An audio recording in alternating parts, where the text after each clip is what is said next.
reis para o reino de Deus. Quais são as características de um rei e uma rainha no reino de Deus? Sim, porque lá em Apocalipse 1, de 4 a 6, eu gostaria que você abrisse comigo. Apocalipse.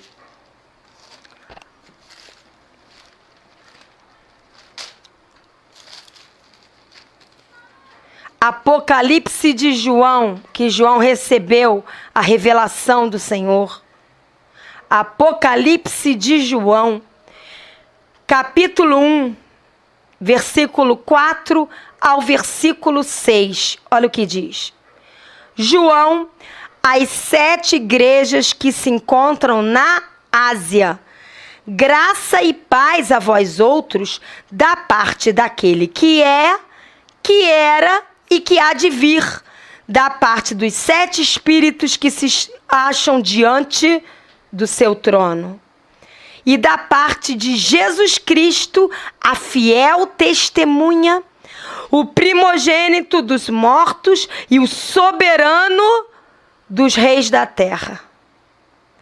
Aquele que nos ama e pelo seu sangue nos libertou dos nossos pecados. E nos constituiu reino, sacerdotes para o seu Deus e Pai. A ele a glória e o domínio pelos séculos dos séculos. Amém.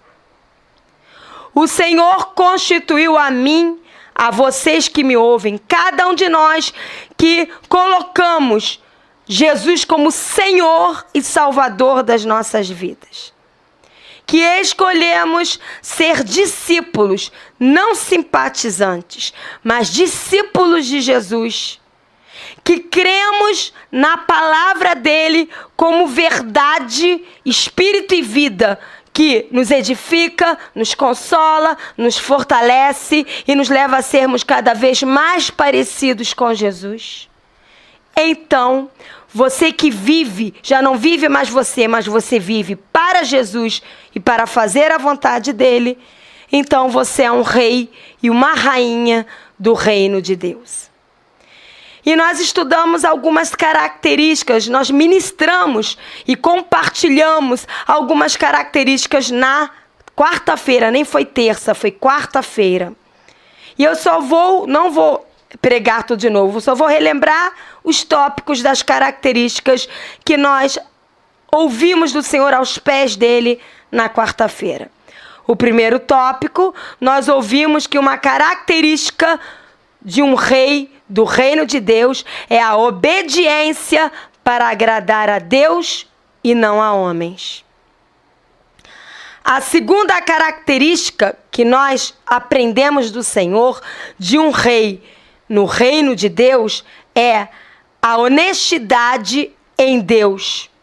Honestidade em honrar a todos, grandes e pequenos. A terceira característica de um rei no reino de Deus é a sabedoria no uso do dinheiro na casa de Deus e investir em vidas e não em coisas. A quarta característica que nós vimos de um rei no reino de Deus é um rei que ama e valoriza a palavra acima de tudo e de todos. Gasta vida, tempo com a palavra. A quinta característica que nós estudamos de um rei no reino de Deus é a humildade, não a soberba, a humildade. Perdão. Hoje nós vamos ver a partir da sexta característica. Vamos abrir no livro de 2 Reis, lá no Antigo Testamento, o 2º livro dos Reis. No Antigo Testamento. 2 Reis 23. 2 Reis, capítulo 23, versículo 1 ao versículo 3. 2 Reis 23, versículo 1 ao versículo 3. Vamos ler. Aqui está falando do reinado de Josias, um rei segundo o coração de Deus. Todas essas características que eu citei, que nós estudamos e compartilhamos na quarta-feira, foi em cima do reinado de Josias. E nós estamos continuando a falar sobre o reinado de Josias. E diz aqui no livro de 2 Reis, no Antigo Testamento, capítulo 23, versículo 1 a 3. Então deu ordem o rei Josias e todos os anciãos de Judá e de Jerusalém se ajuntaram ao rei Josias. O rei Josias subiu até a casa do Senhor e com ele todos os homens de Judá, todos os moradores de Jerusalém, os sacerdotes, os profetas e todo o povo, desde o menor até ao maior, e leu diante deles todas as palavras do livro da aliança que fora encontrado na casa do Senhor. O rei Josias se pôs em pé junto à coluna e fez aliança ante o Senhor, para o seguirem, guardarem os seus mandamentos, os seus testemunhos e os seus estatutos de todo o coração e de toda a alma, cumprindo as palavras desta aliança que estavam escritas naquele livro. E todo o povo anuiu, isto é, concordou com esta aliança. O que nós vemos aqui? Primeiro, um rei segundo o coração de Deus, um rei do reino de Deus, tem como objetivo levar a todos, grandes e pequenos, a todos que estão ao seu redor, para perto da palavra de Deus e da vontade de Deus. Autoridade de amor é uma característica. A autoridade de amor não chama atenção para si, chama atenção para a palavra de Deus e chama atenção para a vontade de Deus. Um rei que está chamando atenção para si ou para a denominação, um rei que está chamando atenção para aquilo que ele faz, como se ele fosse o maioral, deixou de ser um rei segundo um coração de Deus. Porque o verdadeiro rei exerce a autoridade de amor. E a autoridade de amor se inclui, se junta com o sacerdote, com o profeta e com todo o povo, desde o maior e do menor, para quê? Para juntos se voltarem para a palavra de Deus e para a vontade de Deus. Se você olhar para a vida de alguém que se diz homem e mulher de Deus, e ver que ele está usando a vida dele, o trabalho dele, a família dele, todo viver o dia a dia dele para atrair vidas para a palavra de Deus e para a vontade de Deus, então ele está reinando segundo o coração de Deus. A palavra de Deus, sua palavra e a vontade dele tem que ser o centro das atenções. Abre lá em Efésios, deixa marcadinho quem puder, em 2 Reis. E abre lá em Efésios. Novo Testamento, para quem está começando a manusear a palavra agora, que é novinho na fé. Abre lá na Epístola de Paulo aos Efésios, isto é, a carta que o apóstolo Paulo escreveu à igreja de Éfeso.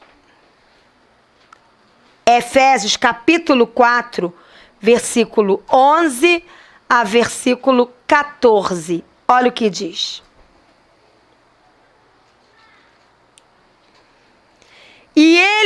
mesmo, isto é, Deus, concedeu uns para apóstolos, outros para profetas, outros para evangelistas e outros para pastores e mestres, com vistas, isto é, com o objetivo ao aperfeiçoamento dos santos, para o desempenho de seu serviço, para a edificação do corpo de Cristo, até que todos cheguemos à unidade da fé e do pleno conhecimento do Filho de Deus, a perfeita varonilidade, isto é, maturidade, à medida da estatura da plenitude de Cristo, para que não mais sejamos como meninos,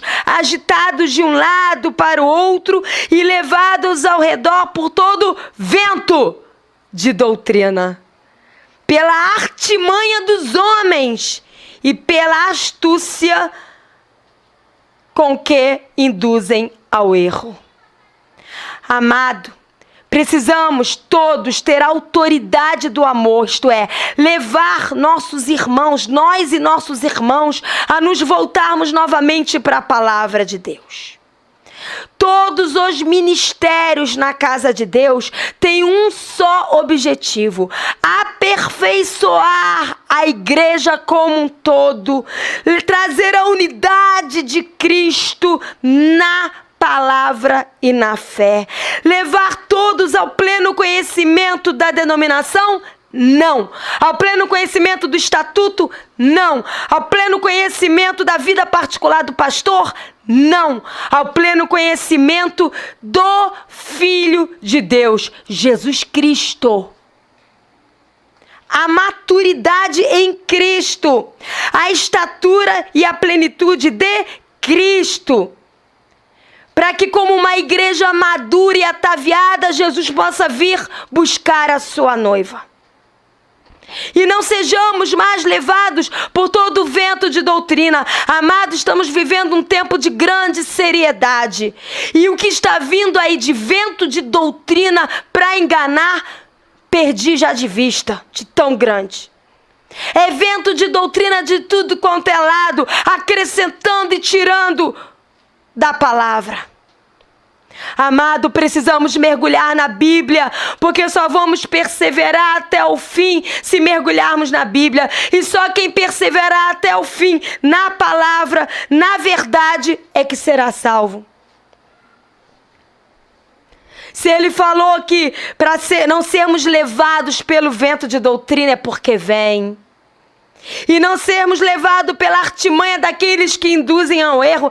Amado, o apóstolo Paulo aqui está escrevendo para uma igreja, não está evangelizando.